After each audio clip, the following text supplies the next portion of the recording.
ಇವತ್ತೊಂದು ವಿಶೇಷವಾದ ಕಾರ್ಯಕ್ರಮ, ಅನಿವಾರ್ಯವಾದಂಥ ಕಾರ್ಯಕ್ರಮ ಇದಾಗಿದೆ. ನಮ್ಮೆಲ್ಲರ ಏನು ಶ್ರದ್ಧಾ ಕೇಂದ್ರ, ನಮ್ಮ ಧಾರ್ಮಿಕ ಶ್ರದ್ಧಾ ಕೇಂದ್ರಗಳ ಬಗ್ಗೆ ಅವಹೇಳನಕಾರಿ ಭಾಷಣ ಅಥವಾ ಇನ್ನಿತರ ಯಾವುದೇ ಚಟುವಟಿಕೆ ನಡೆದಾಗ ನಾವು ಮೂಕ ಪ್ರೇಕ್ಷಕರಾಗಿ ನೋಡುವಂಥದ್ದು ನಮ್ಮದು ಅಲ್ಲ. ನಮ್ಮ ಸಂಘಟನೆ, ನಮ್ಮ ಹಿಂದೂ ಸಂಘಟನೆ, ಅದರಲ್ಲಿ ನಾವು ಭಾರತ ಖಂಡದಲ್ಲಿ ಹುಟ್ಟಿದವರು ಭಾರತೀಯರು, ಅದರಲ್ಲಿ ನಾವು ಹಿಂದೂಗಳಾಗಿ ಹುಟ್ಟಿದ್ದೇವೆ. ನಮ್ಮೆಲ್ಲ ಸಂಘಟನೆಗೇನಾದರೂ ಅಪಚಾರ ಬಂದಾಗ ನಾವು ಅದಕ್ಕೆ ಎದ್ದು ನಿಂತು ಪ್ರತಿಭಟಿಸುವುದನ್ನು ನಾವು ಸ್ವಲ್ಪ ಕಡಿಮೆ ಮಾಡಿದ ಕಾರಣ ಇಂಥ ಪ್ರತಿಭಟನೆಗಳು, ಇಂಥ ಅವಹೇಳನಕಾರಿ ಭಾಷಣಗಳು ಅಥವಾ ಅವಹೇಳನಕಾರ ಘಟನೆಗಳು ನಡೆಯುವುದಕ್ಕೆ ಸಾಧ್ಯ ಆಗಿದೆ. ಅದಕ್ಕೆ ನಮ್ಮ ಒಗ್ಗಟ್ಟನ್ನು ತೋರಿಸ್ಕೊಂಡು ಯಾವುದೇ ಶ್ರದ್ಧಾ ಕೇಂದ್ರ ಆಗಲಿ, ಅದು ನಮ್ಮದಾಗಿರಲಿ, ಬಡವರದಾಗಿರಲಿ, ಶ್ರೀಮಂತರದಾಗಲಿ, ಯಾವುದೇ ಆದರೂ ಕೂಡ ಶ್ರದ್ಧಾ ಕೇಂದ್ರಗಳ ಬಗ್ಗೆ ಏನಾದರೂ ಅನಾಚಾರಗಳು, ಅತ್ಯಾಚಾರಗಳು ಅಥವಾ ಅವಹೇಳನಕಾರಿಗಳು ಆದಾಗ ನಾವು ಅದನ್ನು ಪ್ರತಿಭಟಿಸುವಂಥದ್ದು ನಮ್ಮ ಕರ್ತವ್ಯ ಆಗಿದೆ. ಅದಕ್ಕೋಸ್ಕರ ನಾವೆಲ್ಲ ಇವತ್ತು ಸೇರಿದೆ. ಇವತ್ತು ಧರ್ಮಸ್ಥಳದಂಥ ಈ ಒಂದು ದೇವಾಲಯದಲ್ಲಿ ನಮಗೆಲ್ಲರಿಗೂ ಕಾಶಿ, ಉತ್ತರದ ಕಾಶಿ ಆದರೆ ದಕ್ಷಿಣದ ಕಾಶಿ ಅಂತಲೇ ಭಕ್ತಿಯಿಂದ ಜನ ಬರುವಂಥ ಕ್ಷೇತ್ರ ಶ್ರೀ ಧರ್ಮಸ್ಥಳ ಕ್ಷೇತ್ರ. ಬರೀ ಧರ್ಮಸ್ಥಳದಲ್ಲೇ ದೇವರ ದರ್ಶನ ಮಾತ್ರ ಅಲ್ಲ, ಅನ್ನದಾನವನ್ನು ಪ್ರಥಮವಾಗಿ ಇಡೀ ಪ್ರಪಂಚದಲ್ಲಿ ಪ್ರಾರಂಭ ಮಾಡಿದರೆ ಅದು ಧರ್ಮಸ್ಥಳದಲ್ಲಿ. ಎಲ್ಲಿಯೂ ಅನ್ನ ಇಲ್ಲದೆ, ಅನ್ನದಾನ ಇಲ್ಲದೆ ಹೋಗಬಾರ್ದು. ವಸ್ತ್ರದಾನ ನೋಡಬೇಕು. ನಾನು ಸಣ್ಣವಳಿರುವಾಗ ನಮ್ಮೂರಲ್ಲಿ ಒಂದು ಅಜ್ಜಿ ಇದ್ದರು. ಅವರು ಯಾವಾಗಲೂ ಧರ್ಮಸ್ಥಳಕ್ಕೆ ಬಿಸುವಿಗೆ ಹೋಗ್ತಿದ್ರು. ಯಾಕಂತೇಳಿದರೆ ಬಿಸುಟು ಒಂದು ಸೀರೆ ತೆಕ್ಕುಬೇರು, ಅಲ್ಲಿ ಹೆಗ್ಡೇರು ಒಂದು ಸೀರೆ ಕೊರ್ಪೇರು. ಆಗ ಅದೇ ಒಂದು ಒಳ್ಳೆಯ ಒಂದು ಅವರಿಗೆ ಚಿನ್ನ ಸಿಕ್ಕಿದಷ್ಟು ಖುಷಿ ಆಗ್ತಿತ್ತು. ಆ ಅಜ್ಜಿ ಅವರು ಹೋಗ್ತಿದ್ದರು ಯಾವಾಗಲೂ ಅಲ್ಲಿ ಅಕ್ಕು ಮಡಿವಾಳ್ತಿ ಅಂತೇಳಿ. ಅವರಿಗಿಲ್ಲ, ಅವರಿಬ್ಬರು ಗಂಡ ಹೆಂಡತಿಗೆ ಮಕ್ಕಳಿಲ್ಲದಿದ್ದರು ಅವರು ದೇವರ ಬಗ್ಗೆ ಭಯದಿಂದ ವರ್ಷಂಪ್ರತಿ ಅಲ್ಲಿ ಹೋಗ್ತಿದ್ದರು. ಆಗ ನಾವು ನೋಡ್ತಿದ್ದೇವೆ ಇಷ್ಟು ಬಸ್ ಹತ್ತಿ ಅಜ್ಜಿ ಹೋಗ್ತಿದ್ದಾರಲ್ಲ, ಅಂದರೆ ಅಲ್ಲಿಯ ದಾನ ಶ್ರೇಷ್ಠವಾದ ದಾನ. ಬರೀ ಅನ್ನದಾನ ಅಲ್ಲ, ವಸ್ತ್ರದಾನ, ಬೇರೆ ಯಾವುದು ದಾನಗಳನ್ನು ಕೂಡ ಅಲ್ಲಿ ಕೊಡುವಂಥ ಪದ್ಧತಿ ಈಗಲ್ಲ, ಮೊದಲಿನಿಂದ ನಡೆದುಕೊಂಡು ಬಂದದನ್ನು ನಾವು ತಿಳ್ಕೊಂಡಿದ್ದೇವೆ. ಅಲ್ಲೊಂದು ಧರ್ಮ ನಡವಳಿ ಅಂತ ಆಯಿತು. ಏನೋ ಜನ ಹೋಗಿ ಸಾಗರ, ಇಡೀ ನಮ್ಮ ದೇಶದ ಎಲ್ಲ ಜನ ಬಂದರು, ನಮ್ಮ ರಾಜ್ಯ, ನಮ್ಮ ಜಿಲ್ಲೆ ಎಲ್ಲ ಜನ ಅಲ್ಲಿ ಭಾಗವಹಿಸಿ. ನಾನು ಕೂಡ ಒಂದು ಕಡೆ ಹೋಗಿ ಬಂದಿದ್ದೇನೆ. ಅಲ್ಲಿ ಏನೊಂದು ಒಂದಷ್ಟು ಬರೀ ಧರ್ಮ ಅವರ ನಡವಳಿ ಮಾತ್ರ ಅಲ್ಲ, ಅದರಲ್ಲಿ ಒಂದಷ್ಟು ಜನರಿಗೆ ಭಾಗವಹಿಸಲಿಕ್ಕೆ ಒಂದಷ್ಟು ಕಾರ್ಯಕ್ರಮಗಳನ್ನ ಆಯೋಜನೆ ಮಾಡಿದರು. ಅವರೇನೋ ಚಿನ್ನ ಇಟ್ಟಿದ್ರು ಅಥವಾ ಏನೋ ಒಂದು ವಸ್ತುವನ್ನು ಎಲ್ಲ ಹುಡುಕಿ ಕೊಡುವಂಥ ನಿಧಿ ಶೋಧ ಎನ್ನುವ ಒಂದು ಕಾರ್ಯಕ್ರಮವನ್ನು ಕೂಡ ಮಾಡಿದರು. ಅಲ್ಲಿ ಬೈಕ್ ಸಿಕ್ಕಿದೆ, ಕೆಲವರಿಗೆ ಕಾರು ಸಿಕ್ಕಿದೆ, ಕೆಲವರಿಗೆ ಮನೆ ಸಿಕ್ಕಿದೆ. ಇದೆಲ್ಲ ಅಂದರೆ ಅಲ್ಲಿದ್ದ ವಸ್ತುವನ್ನು ದಾನ ಮಾಡುವ ಎನ್ನುವ ಮನೋಭಾವದಿಂದ ಅದನ್ನು ಕೂಡ ದಾನ ರೂಪದಲ್ಲಿ ಆ ನಡವಳಿಯಲ್ಲಿ ಕೂಡ ಕಾರ್ಯಕ್ರಮವನ್ನು ಆಯೋಜನೆ ಮಾಡಿದರು.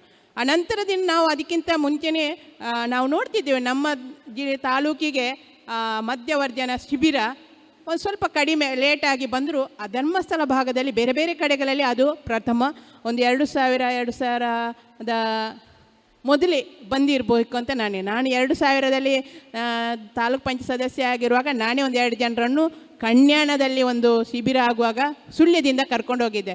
ಆಗ ನಾನು ಹೇಳಿದೆ ನಮ್ಮ ಸುಳ್ಯದಲ್ಲಿ ಕೂಡ ಮಾಡಿ, ಯಾಕೆ ನೆಲ್ಲಿ ತಾಯರು ಅಂತೇಳಿ ಅದರ ಜವಾಬ್ದಾರಿ ವಹಿಸ್ಕೊಂಡಿದ್ದರು.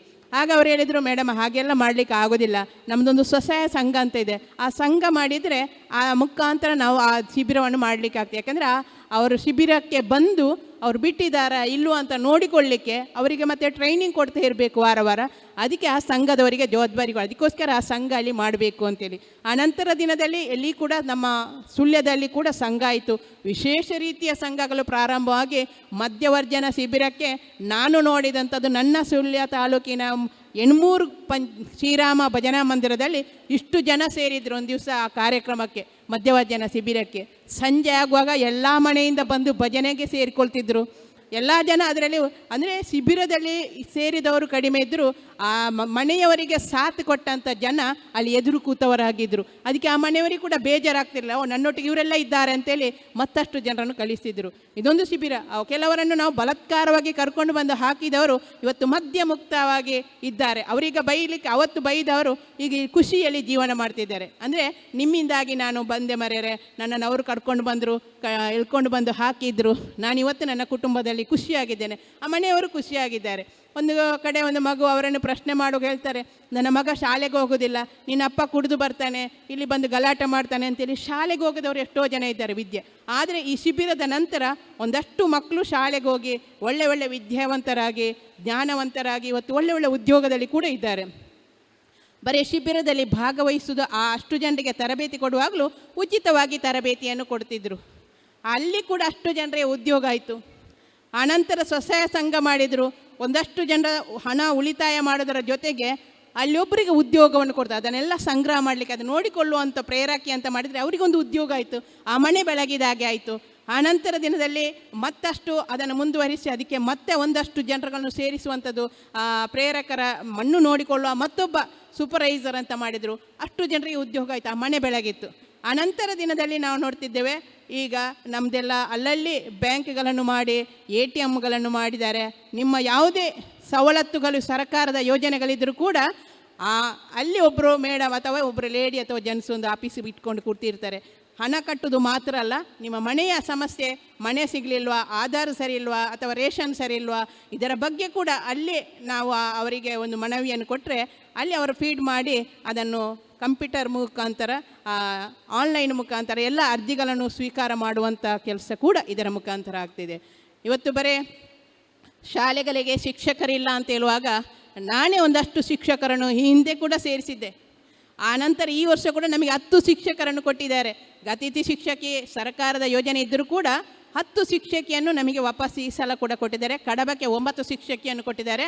ಸುಳ್ಯ ತಾಲೂಕು 19 ನನ್ನ ಕ್ಷೇತ್ರಕ್ಕೆ ಇವತ್ತು ಏನು ಜ್ಞಾನ ದೀಪದ ಅಡಿಯಲ್ಲಿ ಯೋಜನೆ ಅಡಿಯಲ್ಲಿ ಶಿಕ್ಷಕಿಯರನ್ನು ಕೊಡಿ. ಅಂದರೆ ಸಮಗ್ರ ಅಭಿವೃದ್ಧಿಯನ್ನು ಚಿಂತನೆ ಮಾಡುವಂಥ ಶಕ್ತಿ ಹೆಗ್ಡೆಯವರಿಗೆ ಮೊದಲೇ ಬಂದಿತ್ತು.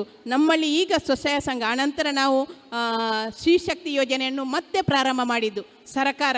ಇವರ ಯೋಜನೆಯನ್ನು ನೋಡಿ, ಸ್ವಸಹಾಯ ಸಂಘವನ್ನು ನೋಡಿ ತಾಯಂದಿರಿಷ್ಟು ಒಳ್ಳೆಯ ರೀತಿಯಲ್ಲಿ ಸಂಘಟನೆ ಮಾಡಿ ಹಣ ಕಟ್ಟಿ ಸಾಲ ತೆಗೆದು ಅದನ್ನು ನಿಯತ್ತಿನಲ್ಲಿ ಕಟ್ಟುತ್ತಿದ್ದಾರೆ ಎನ್ನುವ ಭರವಸೆಯೊಂದಿಗೆ ಆನಂತರ ಸರ್ಕಾರ ಮತ್ತು ಕೂಡ ಶ್ರೀಶಕ್ತಿ ಯೋಜನೆಯನ್ನು ಜಾರಿಗೆ ತಂದಿತ್ತು. ಅಂಗನವಾಡಿಯ ಮುಖಾಂತರ ಸಂಘ ಮಾಡಿ ಅದನ್ನು ಹಣದ ಸಂಗ್ರಹ ಮಾಡುವಂಥ ಕೆಲಸ ಮಾಡಿದೆ. ಇವತ್ತು ಅವರ ಮಕ್ಕಳು, ಇವತ್ತು ಸ್ವಸಹಾಯ ಸಂಘದಲ್ಲಿದ್ದವರ ಮಕ್ಕಳಿಗೆ ಶಿಕ್ಷಣ ಕೊಡಬೇಕು, ಒಳ್ಳೆಯ ಶಿಕ್ಷಣ ಕೊಡಬೇಕು ಅಂತ ಹೇಳಿದರೆ ಬ್ಯಾಂಕಿನಲ್ಲಿ ಹೋದರೆ ನಿಮಗೆ ಸಾಲ ಕೊಡೋದಿಲ್ಲ, RTC ಇಡಬೇಕು, ಮತ್ತೊಬ್ಬ ಅಷ್ಟೇ RTC ಇದ್ದವ ಜಾಮೀನುದಾರನಾಗಬೇಕು, ಮತ್ತು ಒಂದಷ್ಟು ರೆಕಾರ್ಡ್ಸ್ಗಳು ಸಲ್ಲಿಸಬೇಕು. ಇದೆಲ್ಲ ಸಲಬಿಸಿಯನ್ನು ಹೊತ್ತುಕೊಂಡು ತಾಯಂದಿರಿಗೆ ಕಷ್ಟ ಆಗ್ತದೆ ಎನ್ನುವ ನಿಟ್ಟಿನಲ್ಲಿ ಅವರ ಮಗಳು ಕಲಿಬೇಕಿದ್ರೆ ಅವರ ಮುಖಾಂತರ ಸಾಲ ಕೊಡುವಂಥ ವ್ಯವಸ್ಥೆ, ಯಾವುದೇ ಡಾಕ್ಯುಮೆಂಟ್ ಬೇಕಾಗಿಲ್ಲ, ಸಂಘದಲ್ಲಿ ಇದ್ದೀರಾ, ಸಂಘವನ್ನು ನಂಬಿ ಅವರಿಗೆ ಸಾಲವನ್ನು ಕೊಡುವಂಥ ಯೋಜನೆ ಧರ್ಮಸ್ಥಳ ಗ್ರಾಮಾಭಿವೃದ್ಧಿ ಯೋಜನೆ ಮುಖಾಂತರ ಆಗಿದೆ. ಇವತ್ತು ಎಲ್ಲ ಯೋಜನೆಗಳ ಜೊತೆಗೆ ಮತ್ತಷ್ಟು ಏನು ನೀವು ಮನೆಯಿಂದ ಇಷ್ಟು ನಮ್ಮ ಸುಳ್ಯ ತಾಲೂಕಿನ ನಾನು ನೋಡ್ತಿದ್ದೇನೆ, ಒಂದಷ್ಟು ದೇವಾಲಯಗಳು, ಗುಡಿಗಳು ಜೀರ್ಣೋದ್ಧಾರ ಆಗಿದ್ದರೆ ಅದು ಧರ್ಮಸ್ಥಳದ ಕೊಡುಗೆ ಇಲ್ಲದ ದೇವಸ್ಥಾನ, ದೇವಾಲಯಗಳು ಇಲ್ಲ ಅಂತ ನಾನು ಹೇಳ್ತಿದ್ದೇನೆ. ಅಂದರೆ ನಾನೇ ಕೆಲವು ಜನರನ್ನು ಕರ್ಕೊಂಡು ಹೋಗಿದ್ದೇನೆ. ನಾವು ಇಲ್ಲಿ ಜನಜಾಗೃತಿ ಸಮಿತಿ ಅಧ್ಯಕ್ಷರನ್ನು ಹಿಡ್ಕೊಂಡು ಪ್ರೇರಕರು ಮತ್ತು ಇಲ್ಲಿ ಯೋಜನಾಧಿಕಾರಿಗಳನ್ನು ಸೇರಿಸಿಕೊಂಡು ಹೋದ ತಕ್ಷಣ ಯಾರಂತ ನೋಡೋದಿಲ್ಲ, ಅಪ್ಲಿಕೇಶನ್ ಅವನು ಆ ಪಾರ್ಟಿ ಈ ಪಾರ್ಟಿ ಯಾವುದು ನೋಡೋದಿಲ್ಲ, ಅವನು ಸಂಘದಲ್ಲಿದ್ದಾನ, ಓಕೆ ಅಂತೇಳಿ ಕೊಡ್ತಾರೆ. ಅದೇ ನಾವೀಗ ನಮ್ಮ ಸರ್ಕಾರದ ಯೋಜನೆಯಲ್ಲಿ ಹೋದರೆ ಅದಕ್ಕೆಲ್ಲ ರೆಕಾರ್ಡ್ಸ್ ಇದೆನಾ, RTC ಇದೆನಾ, ಯಾರಿದ್ದಾರೆ ಅದರಲ್ಲಿ ಅಂತ ಯೋಚನೆ ಮಾಡ್ತಾರೆ. ಅದೆಲ್ಲ ಇಲ್ಲ, ಅಪ್ಲಿಕೇಶನ್ ಹಾಕಬೇಕು ಮತ್ತು ಹೋಗಬೇಕು ಅಂತೇಳಿ ನಮ್ಮ ಸರ್ಕಾರದಿಂದ ಕೊಡಲಿಕ್ಕೆ ಸಾಧ್ಯ ಇಲ್ಲ. ಇದೇ ನಮ್ಮ ಕುಕ್ಕೆ ಸುಬ್ರಹ್ಮಣ್ಯ ದೇವಸ್ಥಾನದಲ್ಲಿ ಬೇಕಾದಷ್ಟು ಅನುದಾನ ಇದೆ, ಬೇಕಾದಷ್ಟು ಅಲ್ಲಿಗೆ ಜನ ಬರ್ತಾರೆ, ಸಂಗ್ರಹ ಆಗ್ತದೆ. ಒಂದು ದೇವಾಲಯಕ್ಕೆ ದುಡ್ಡು ಕೊಡಲಿಕ್ಕೆ ಆಗ್ತದೆ ನೋಡಿ? ಸಾಧ್ಯ ಇಲ್ಲ ಸರ್ಕಾರಕ್ಕೆ. ಆದರೆ ಅಲ್ಲಿ ಊಟಕ್ಕೆ ಈಗ ಹೋಗುವಾಗಲೂ ಅಷ್ಟೇ, ಇವತ್ತು ನೀವು ಒಂದು ಜಾತ್ರೆ ಮಾಡಬೇಕಿದ್ರು ಅದಕ್ಕೆ ನಾವು ಪಂಚಾಯತಿನಿಂದ ಪರ್ಮಿಷನ್ ಕೇಳ್ತಾರೆ. ಒಂದು ದೇವಾಲಯ ಇದೆ ಅಂತ ನಂಬಿಕೆ ನಮ್ಮ ದೇವಸ್ಥಾನಕ್ಕೆ ಇಲ್ಲ ಅಂತ ಹೇಳುವಂಥ ಒಂದು ಅವಸ್ಥೆ ಅಂತ ಹೇಳಿದರೆ ಇದು ಬೇಜಾರದ ವಿಷಯ. ಸುಬ್ರಹ್ಮಣ್ಯದಿಂದ ಅನ್ನದಾನ ಕೊಡಬೇಕಿದ್ರೆ ನಿತ್ಯಾನಂದ ಮುಂಡೋಡಿ ಇರುವಾಗ ಗೊತ್ತಿರ್ಬೋದು, ಎಲ್ಲರೂ ತಗೊಂಡು, ಅದಕ್ಕೆ ಮೊದಲಿದ್ದ ಅಧ್ಯಕ್ಷರು ನಮ್ಮ ಇವರು ಸುಳ್ಳಿಯವರಿದ್ದರು, ಮತ್ತು ಕೃಷ್ಣ ಪ್ರಸಾದ್ ಮಾಡ್ತಿಲ್ಲೇ ಇರ್ಬೋದು, ಬಹಳಷ್ಟು ಜನದಿಂದ ಅಧ್ಯಕ್ಷ ಆದವರಿಗೆ ಕೂಡ ಅಕ್ಕಿ ಮತ್ತು ಊಟ ಕೊಡ್ತಿದ್ರು. ಪಂಚಾಯತಿನ ಪರ್ಮಿಷನ್ ಕೇಳ್ತಿರ್ಲಿಲ್ಲ. ಈ ವರ್ಷದಿಂದ ಹೊಸ ಕಾನೂನು ಬಂದಿದೆ, ಪಂಚಾಯತ್ ಪರ್ಮಿಷನ್. ಅಲ್ಲಿ ದೇವಸ್ಥಾನ ಇದೆಯಾ, ಭಜನೆ ಮಂದಿರ ಇದೆಯಾ ಅಂತ ನೋಡಿ ಎಲ್ಲಿಗೆ ಮುಟ್ಟಿತ್ತು. ನೀವು ಅದು ಧರ್ಮಸ್ಥಳಕ್ಕೆ ಹೋಗಿ, ಹೌದಾ, ಹಾಗಿದ್ರೆ ಧರ್ಮದ ಕೆಲಸ ಮಾಡುವಂಥದ್ದಕ್ಕೆ ಖಂಡಿತ ಕೊಡ್ತೇನೆ, ಯಾರಾದರೂ ಒಬ್ಬ ಅಲ್ಲಿ ಸಂಘದ ಒಬ್ಬ ಮಹಿಳೆ ಹೇಳಿದ್ರು ಸಾಕು, ಫೋನ್ ಮಾಡಿ ಓಕೆ ಮಾಡಿ ಕೊಡ್ತೇನೆ. ಇದು ವ್ಯತ್ಯಾಸ, ಸರ್ಕಾರ ಮತ್ತು ಇದಕ್ಕೆ ಇರುವಂಥ ವ್ಯತ್ಯಾಸಗಳು, ಇದನ್ನು ನಾವು ನೋಡಿಕೊಂಡು ಇವತ್ತು ಆ ದೇವಾಲಯದ ಬಗ್ಗೆ ಏನು ಕಲಂಕ ಬಂದರೂ ನಮಗೆ ಆತ್ಮಸಾಕ್ಷಿ, ನನಗೆ ಒಂದಷ್ಟು ಕಿಂಚಿತ್ ಅದರಿಂದ ನಾನು ಸಂಘದಲ್ಲಿಲ್ಲ. ಧರ್ಮಸ್ಥಳ ಗ್ರಾಮಾಭಿವೃದ್ಧಿ ಯೋಜನೆ ಸ್ವಸಹಾಯ ಸಂಘದಲ್ಲಿ ನಾನು ಕೂಡ ಸೇರಿದ್ದೆ. ನನ್ನ ಮನೆಯಲ್ಲಿ ಒಂದು ಸಂಘ ಮಾಡಿದೆ. ನಾನು ಜಿಲ್ಲಾ ಪಂಚಾಯತ್ ಮೆಂಬರ್ ಆಗಿರುವಾಗ 10 ತಿಂಗಳ ಸಂಘದಲ್ಲಿದ್ದೆ, ಮತ್ತು ಸಂಘ ಬಿಟ್ಟಿದ್ದೇನೆ. ಅಂದರೆ ನನಗೆ ಆ ಮೀಟಿಂಗ್ ಹೋಗ್ಲಿಕ್ಕೆ ಆಗೋದಿಲ್ಲ. ನನ್ನಿಂದ ಇನ್ನೊಬ್ಬರು ಅನ್ಯಾಯ ಆಗಬಾರ್ದು ಅಂತೇಳಿ ನನ್ನ ಬದಲಿಗೆ ಮತ್ತೊಬ್ಬರನ್ನು ನಾನು ನೇಮಕ ಮಾಡಿ ನನ್ನ ಊರಿನ ಮಹಿಳೆಯನ್ನು ಅದಕ್ಕೆ ಸೇರಿಸಿ ನಾನು ಆ ಸಂಘವನ್ನು ಬಿಟ್ಟಿದ್ದೇನೆ. ಅಂದರೆ ಸಂಘ ಬಿಟ್ಟದಲ್ಲ, ಮತ್ತೆಲ್ಲ ಕಾರ್ಯಕ್ರಮಕ್ಕೆ ಹೋಗ್ತೇನೆ, ಸ್ವಸಹಾಯ ಸಂಘ ಮಾತ್ರ ಮಾಡಲಿಲ್ಲ. ನಾನು ಸಾಲ ಪಡ್ಕೊಂಡಿಲ್ಲ, ನನ್ನ ಮನೆಯಲ್ಲಿ ಕೂಡ ಸಾಲ. ಆದರೆ ನನಗೆ ಆತ್ಮವಿಶ್ವಾಸ, ಇನ್ನೊಬ್ಬರಿಗೆ ಕೊಡ್ತಾರಲ್ಲ ಅಂತೇಳುವ ವಿಶ್ವಾಸ, ನಂಬಿಕೆ, ಅದರ ಮೇಲೆ ಇರುವ ಗೌರವದ ಬಗ್ಗೆ ನಾನು ಎಂದೂ ಯಾವತ್ತೂ ಮಾತನಾಡಲಿಲ್ಲ. ಅಂಥ ಎಷ್ಟೋ ಜನ ಸಾಲ ಪಡ್ಕೊಂಡು ಮನೆ ಕಟ್ಟಿದ್ದಾರೆ, ಕೃಷಿ ಮಾಡಿದ್ದಾರೆ, ಇದೆಲ್ಲ ನಾನು ನೋಡ್ತಿದ್ದದ್ದು. ಆನಂತರ ಕೂಡ ನಾನೀಗಲೂ ಧರ್ಮಸ್ಥಳದ ಯಾವುದೇ ಕಾರ್ಯಕ್ರಮ ಆದರೂ ನಾನು ಖಂಡಿತ ಹೋಗ್ತೇನೆ. ಅದು ಧರ್ಮಸ್ಥಳನ ಮಂಜುನಾಥ ಮತ್ತು ಅಣ್ಣಪ್ಪನ ಭಕ್ತರಾಗಿ. ನಮ್ಮೆಲ್ಲ ಮನೆಯಲ್ಲಿ ಧರ್ಮಸ್ಥಳದಲ್ಲಿ ಅಣ್ಣಪ್ಪ ಇದ್ದರು, ನಮ್ಮ ಮನೆಯಲ್ಲಿ ಒಂದು ಅಣ್ಣಪ್ಪ ದೇವ ಇದ್ದರು. ನಾವು ಧರ್ಮಸ್ಥಳದ ಅಣ್ಣಪ್ಪ ಅಂತಲೇ ಪ್ರಾರ್ಥನೆ ಮಾಡಿಕೊಂಡು ಅದಕ್ಕೆ ಪೂಜೆ ಸಲ್ಲಿಸಿದ್ದೇವೆ. ಅಂಥ ಅಣ್ಣಪ್ಪನ ಒಂದು ದೇವಾಲಯ ಕೂಡ ಇದೆ. ಮಂಜುನಾಥನ ಶಕ್ತಿ ಇವತ್ತು ಎಲ್ಲ ಒಟ್ಟು ಇಡೀ ಸಮಾಜದಲ್ಲಿ ಇವತ್ತು ನಮ್ಮ ತಾಲೂಕಲ್ಲ, ರಾಜ್ಯದಲ್ಲಿ ಬೇರೆ ಬೇರೆ ಜಿಲ್ಲೆಗಳಲ್ಲಿ ಕೂಡ ಅಭಿವೃದ್ಧಿಯನ್ನು ಕಂಡಿದ್ದೇವೆ. ಆ ನಿಟ್ಟಿನಲ್ಲಿ ಇವತ್ತು ಯಾವುದೋ ಒಂದು ಮಾತಿಗೋಸ್ಕರ ನಮ್ಮ ಧರ್ಮದ ಬಗ್ಗೆ ನಾವು ನಂಬಿಕೆಯನ್ನು ಕಳೆದುಕೊಳ್ಳಬಾರ್ದನ್ನು ಒತ್ತಾಯವನ್ನು ಮಾಡಲಿಕ್ಕೆ ನಾವೆಲ್ಲ ಸೇರಿದ್ದೇವೆ. ನಮ್ಮ ಧರ್ಮ ಯಾವುದೇ ದೇವಾಲಯ ಇರ್ಬೋದು, ಸಣ್ಣ ದೇವಾಲಯ ಇರ್ಬೋದು, ದೊಡ್ಡ ದೇವಾಲಯ, ಆ ಧರ್ಮದ ಬಗ್ಗೆ, ಧಾರ್ಮಿಕತೆ ಬಗ್ಗೆ ನಮಗೆ ಯಾವಾಗಲೂ ಗೌರವ ಇರಬೇಕು. ಆ ನಿಟ್ಟಿನಲ್ಲಿ ಏನೇ ಸಮಸ್ಯೆ ಬಂದರೂ ನಾವು ಅದಕ್ಕೆ ಕಟಿಬದ್ಧರಾಗಿ ಎದುರು ನಿಂತು ಅದರ ದೇವಾಲಯ ಅಥವಾ ಧಾರ್ಮಿಕತೆಯ ಬಗ್ಗೆ ನಾವು ಅದರ ಒಟ್ಟಿಗೆ ನಿಲ್ಲುವಂಥ ಕೆಲಸ ನಮ್ಮಿಂದ ಆಗಬೇಕಾಗಿದೆ. ಇವತ್ತು ಎಲ್ಲ ಕಡೆ ಬೇರೆ ಬೇರೆ ಎಷ್ಟು ಉದ್ಯೋಗ, ಸರ್ಕಾರದಿಂದ ಉದ್ಯೋಗ ಕೊಡಲಿಕ್ಕೆ ಸಾಧ್ಯ ಇಲ್ಲ, ಆದರೆ ಅಲ್ಲಿ ಎಷ್ಟೋ ಜನರಿಗೆ ಉದ್ಯೋಗವನ್ನು ಕೊಟ್ಟು ಇವತ್ತು ಇಡೀ ಒಂದಲ್ಲ ಎರಡಲ್ಲ ಎಲ್ಲ ಕ್ಷೇತ್ರದಲ್ಲಿ ಕೂಡ ಕೈಯಾಡಿಸಿದ್ದು. ಆರೋಗ್ಯ ಕ್ಷೇತ್ರ ಇರ್ಬೋದು, ನಾನು ನೋಡಿದೆ ಒಂದಷ್ಟು ಜನರನ್ನು ಇವತ್ತು ಜ್ವರ ಬಂದು, ಶೀತ ಬಂದು, ಡೆಲಿವರಿ ಆದವರು, ಅಂಥವರಿಗೆ ಕೂಡ ಮೆಡಿಕಲಿಗೆ ಹಾಸ್ಪಿಟ್ಲಿಗೆ ಹೋದ ತಕ್ಷಣ ನೀವೇನು ಸರ್ಟಿಫಿಕೇಟ್ ಬೇಕಾಗಿಲ್ಲ, ನಿಮ್ಮ ಯಾರು ಪ್ರೇರಕ್ಕೆ ಅಂತ ಇದ್ದಾರೆ ಅವ್ರು ಬರೆದು ಕೊಡ್ತಾರೆ, ಇಂಥ ಮನೆಯವರಿಗೆ ಹುಷಾರಿರಲಿಲ್ಲ, ಇಷ್ಟು ಬಿಲ್ ಆಗಿದೆ, ತಕ್ಷಣ ನಿಮಗೆ ಬಿಲ್ ಕೊಡುವಂಥ ಯೋಜನೆ ಕೂಡ ಅದರಲ್ಲಿ ಇದೆ. ಸ್ಕಾಲರ್ಶಿಪ್ಪು, ಆರೋಗ್ಯದ ಬಗ್ಗೆ ಇದೆಲ್ಲವನ್ನು ಕೊಡುವಂಥ ಎಲ್ಲ ಕೆಲಸಗಳು ಆಗ್ತಾಯಿದೆ ಧರ್ಮಸ್ಥಳ ಯೋಜನೆಯ ಮುಖಾಂತರ. ಅದಕ್ಕೋಸ್ಕರ ಧರ್ಮಸ್ಥಳ ಎನ್ನುವಂಥ ಒಂದು ಕ್ಷೇತ್ರವೇ ಇಡೀ ಧರ್ಮಕ್ಕಾಗಿರುವಂಥದ್ದು, ಅಲ್ಲೆಲ್ಲವನ್ನು ಧರ್ಮಾರ್ಥವಾಗಿ ಕೊಡುವಂಥ ಕ್ಷೇತ್ರ. ನಾವೇನೋ ಕಾಣಿಕೆ ಹಾಕಿದೆ, ಕೆಲವರು ಹೇಳ್ಬೋದು ಕಾಣಿಕೆ ಹಾಕೋದಿಲ್ಲ, ಅಷ್ಟು ಬಂದರೆ ಏನು ಕಾಣಿಕೆ ಎಲ್ಲ ದೇವಾಲಯ, ಸರ್ಕಾರಿ ದೇವಾಲಯಗಳು ಹಾಕ್ತಾರೆ, ಎಲ್ಲರೂ ಕೊಡ್ತಾರ? ಇಲ್ಲ. ಅದಕ್ಕೋಸ್ಕರ ಧರ್ಮಸ್ಥಳದಲ್ಲಿ ಕೊಡುವಷ್ಟು ಧಾರ್ಮಿಕತೆಗೆ ಅಥವಾ ಧರ್ಮಾರ್ಥ ಕೊಡುವಂಥ ಕಾರ್ಯಕ್ರಮ ಇರ್ಬೋದು, ಅನುದಾನ ಇರ್ಬೋದು, ಇದೆಲ್ಲ ಅಲ್ಲಿಗೆ ಮಾತ್ರ ಅದು ಸಾಧ್ಯ.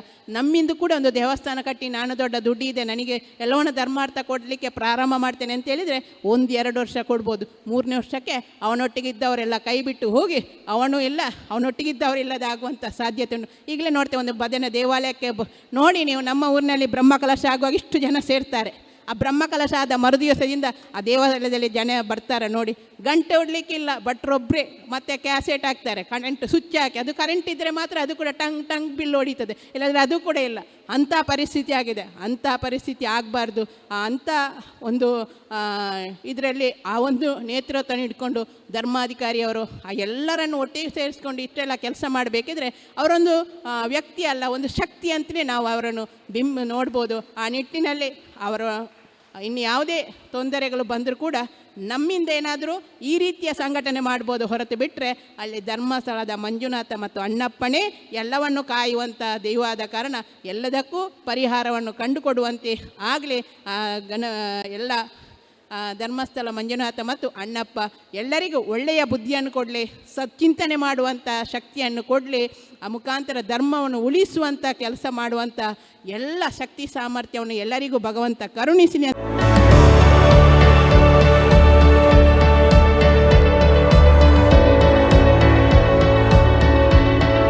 ನಮಸ್ಕಾರ ರೈತ ಬಾಂಧವರೇ, ಬಿಸು ಕಳೆದಿತ್ತು, ಇನ್ನೇನು ಕೃಷಿ ಮಾಡೋದಕ್ಕೆ ಸೂಕ್ತ ಸಮಯ.